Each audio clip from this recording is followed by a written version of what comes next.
Hello viewers, வாங்க சாப்பிட்லாம். இன்றைக்கி வந்து நம்ம சிகப்பு கீரை, அதாவது சிகப்பு முளைக்கீரை தான் வந்து நம்ம செய்ய போகிறோம். சாம்பார் செய்ய போகிறோங்க. வெண்டைக்காய் பொரியல் செய்ய போகிறோம். இப்போது சிகப்பு கீரையை நம்ம வாங்கிட்டு இதில் வந்து வேறு பாகத்தை வந்து அப்படியே நறுக்கிக்கணும். தண்டு அப்படியே இருக்கட்டும். தண்டும் வந்து இலையும் வந்து நம்ம கட் பண்ணி நம்ம போட்டுக்க போகிறோம். நல்லா வாஷ் பண்ணோங்க கீரையை. ஒரு தடவைக்கு 2-3 தடவையாக அலம்பிக்கணும். பாருங்கள், இப்போ நாங்கள் இப்போ கட் பண்ணிக்கிறோம். அதாவது இந்த வேர் பகுதியை கட் பண்ணிவிட்டு நம்ம வந்து மற்ற பகுதியெல்லாம் நல்லா பொடியாக கட் பண்ணிவிட்டு நம்ம போட போகிறோம். எந்த கீரையாக இருந்தாலும் வேர் பகுதியை கட் பண்ணிவிட்டு தண்டெல்லாம் யூஸ் பண்ணிக்கலாம், உடலுக்கு நல்லது. அதாவது இது சிகப்பு கீரை அப்படின்னாலே நமக்கு வந்து உடலுக்கு ரொம்ப நல்லது. அதாவது நமக்கு வந்து அனீமிக்காக இல்லாமல் இருப்போம், ரத்த சோகை இல்லாமல் இருக்கும், பிளட்டு சர்க்குலேஷன் அதிகரிக்கும் நம்மளுடைய பாடியில். இப்போ வெய்ய காலம் இல்லையா, நல்லா கீரையெல்லாம் நல்லா சேர்த்துக்கலாம். கீரை சாம்பார், கீரை கூட்டு, கீரை பொரியல் இதெல்லாம் செய்யலாங்க. இப்போ வெண்டைக்காய் பொரியல் பண்ண போகிறோம். வெண்டைக்காயில் பெருங்காயம் போட்டிருக்கோம், மிளகாப்பொடி போட்டிருக்கோம், அப்புறம் வந்து இப்போ மஞ்சப்பொடி போட்டிருக்கோம்.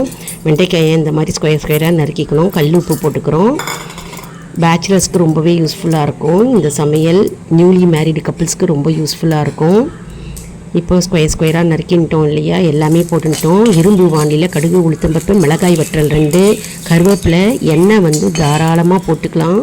நல்லா 2 ஸ்பூன் எண்ணெய் தாராளமாகவே போட்டுக்கலாம். ஏன்னா வந்து வெண்டைக்காவை வந்து இதில் நம்ம பிரட்டினா நல்லா உதிரியாக வரும். அதனால் எண்ணெயை கொஞ்சம் தாராளமாக போட்டுக்கணும். போட்டுட்டு இப்போ வந்து இரும்பு வாண்லி வச்சுருக்கேன். இரும்பு வாண்லி வந்து ரொம்ப நல்லதுங்க. அதாவது அதோடைய இரும்பு சத்தெல்லாம் நமக்கு உடலில் சேரும். அதனால் இரும்பு வாண்லி இருக்கிறவங்க இரும்பு வாண்லி யூஸ் பண்ணிக்கலாம். இப்போ வெண்டைக்காவை நம்ம அதில் போட்டுக்கிறோம்.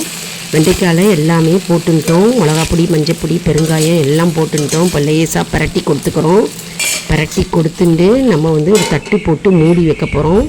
மூடியை திறந்தோடனே நம்மளுடைய அருமையான பொரியல் ரெடி. வெண்டைக்காய் பொரியல் ரெடி வந்துடுது நல்லா. இப்போ சிகப்பு கீரையை வந்து நம்ம வெங்காயம், தக்காளி, மிளகாய் வற்றல், பச்சை மிளகாய் போட்டு, சீரகம் போட்டு, பெருங்காயம், உப்பு, மஞ்சத்தூள் போட்டு அப்படியே வந்து கொதிக்க வைக்கிறோங்க. லேசாக புளி தண்ணி போட்டு நம்ம கொதிக்க வைக்கிறோம். தண்டெல்லாம் செந்து நல்லா வெந்துடும். ஜஸ்ட்டு 5 நிமிஷத்துலேயே நமக்கு கீரை சாம்பார் ரெடி ஆகிடும். குக்கரில் வந்து பருப்பை நல்லா மெசிச்சு நம்ம இதில் கொட்டணும். அப்போ நமக்கு ரெடி ஆகிடும். இப்போது சாம்பார் வந்து கொதிச்சுட்டுருக்கு. இப்போ பருப்பு ரெடி ஆகிடுது. பருப்பை நல்லா மெசிச்சுட்டோம். குக்கரில் வெந்த பருப்பை அதில் கொட்டின்ட்டோம். அப்புறம் கடுகு, சீரகம், வெந்தயம், மிளகாய் வற்றல் 2, பெருங்காயம் போட்டு எண்ணெயை போட்டு நம்ம தாளித்து கொட்டிக்கிறோம்.